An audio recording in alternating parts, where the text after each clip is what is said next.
حقیقتاً تزکیہ یعنی دلوں کی صفائی تو رب تعالیٰ کرتا ہے، آپ صلی اللہ علیہ وآلہ وسلم اس کا ذریعہ تھے۔ آپ صلی اللہ علیہ وآلہ وسلم کے اخلاق حسنہ اور تعلیم و تربیت سے لوگوں کے دل صاف ہو جاتے۔ آپ صلی اللہ علیہ وسلم کے ہوتے ہوئے وظائف کرنے کی ضرورت نہیں تھی، مگر اب زنگ اتارنے کے لیے وظائف کرنے پڑتے ہیں۔ پیر کامل اپنے مریدوں کو اگر کوئی وظیفہ بتائے گا اور وہ توجہ کے ساتھ پڑھے گا تو اثر ہوگا۔ اعوذ باللہ من الشیطان الرجیم، بسم اللہ الرحمن الرحیم۔ ربنا وابعث فیہم رسولا منہم یتلو علیہم آیاتک ویعلمہم الکتاب والحکمت ویزکیہم انک انت العزیز الحکیم۔ صدق اللہ العظیم۔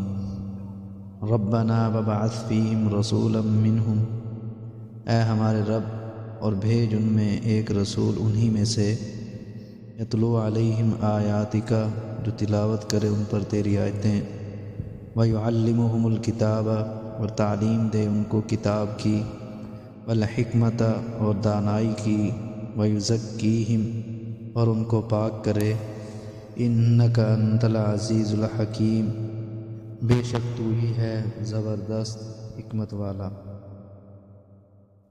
ربنا وابعث فیہم رسولا منہم،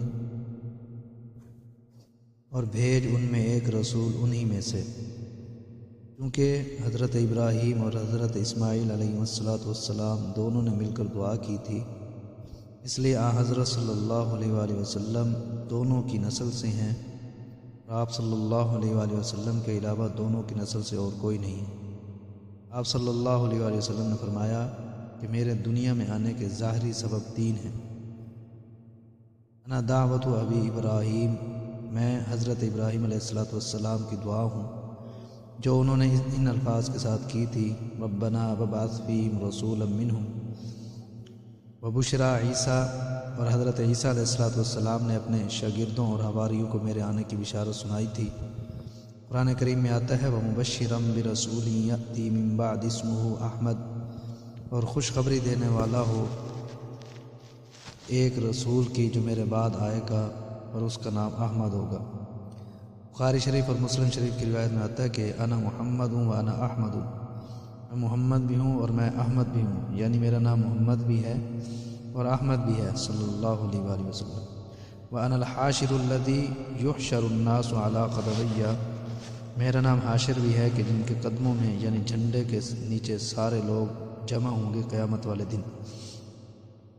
وَأَنَا الْعَاقِبُ الَّذِي لَا نَبِيَّ بَعْدِي، اور میرا نام عاقب بھی ہے، عاقب کے معنی ہے آخری، کہ میرے بعد کوئی نبی نہیں آئے گا۔ تیسرا ظاہری سبب فرمایا کہ میری والدہ ماجدہ نے میری ولادت سے پہلے خواب دیکھا تھا، ان کے بدن سے ایک روشنی نکلی ہے جس سے شام کے مال روشن ہو گئے، تو یہ آپ صلی اللہ علیہ وآلہ وسلم کے دنیا میں تشریف لانے کے اسباب ہیں، اور ان میں سے ایک سبب کہ حضرت ابراہیم علیہ السلام کی دعا ہے۔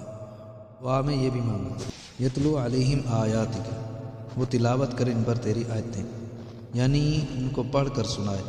آپ صلی اللہ علیہ وآلہ وسلم کے اول مخاطب چونکہ عربی تھے اور عربی ان کی مادری زبان تھی، اس لیے قرآن کریم کے اکثر مضامین تو وہ محض سننے سے ہی سمجھ جاتے تھے۔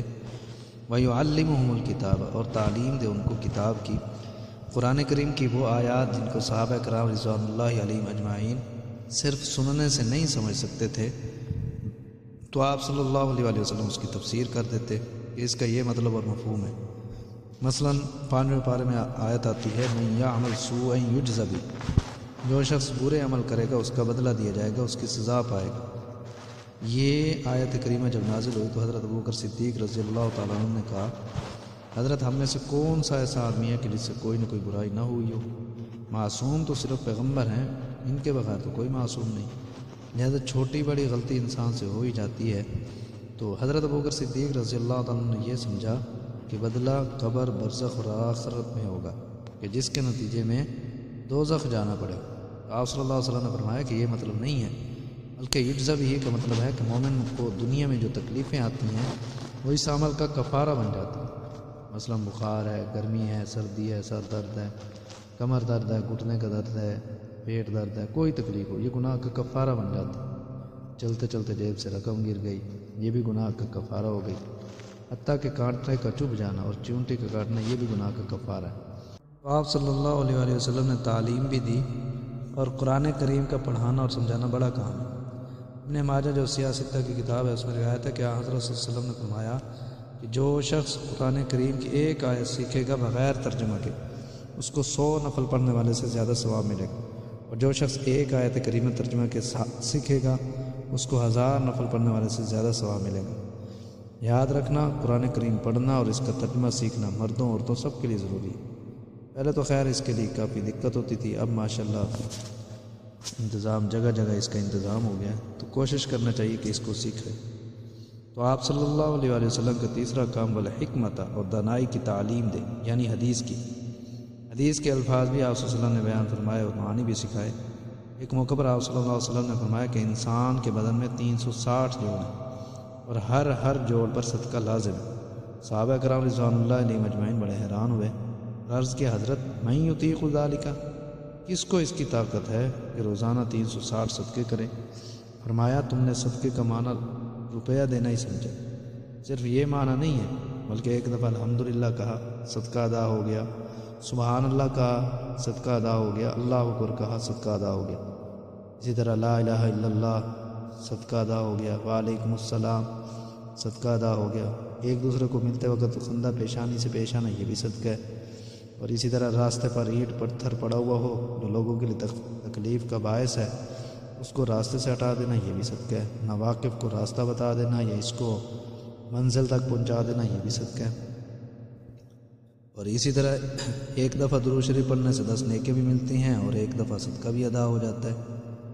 اور اگر یہ چاہتے ہو کہ 360 صدقے ایک ہی کام میں آ جائیں تو وہ بھی ہے کہ چاشت کی نماز پڑھو، چاشت کی 2 رکعت پڑھو، اس میں 360 صدقے ہیں، اور نماز چاشت کے لیے مسجد میں جانا بھی ضروری نہیں ہے، گھر میں پڑھ لو، دفتر میں، کارخانے میں، اپنی زمین میں، جہاں کہیں بھی پڑھ سکتے ہو، اکیلے پڑھنا ہے، جماعت کے ساتھ نہیں، کیونکہ نفلی نماز کی جماعت کا اہتمام کرنا بڑا گناہ ہے، اور یہ بات تمام فقہاء کرام نے لکھی ہے۔ اسی طرح صدقہ کے بارے میں بتا رہا تھا کہ صدقہ ضروری نہیں کہ رقم اور جنس کی صورت میں ہو، اللہ اللہ کرے یہ بھی صدقہ ہے۔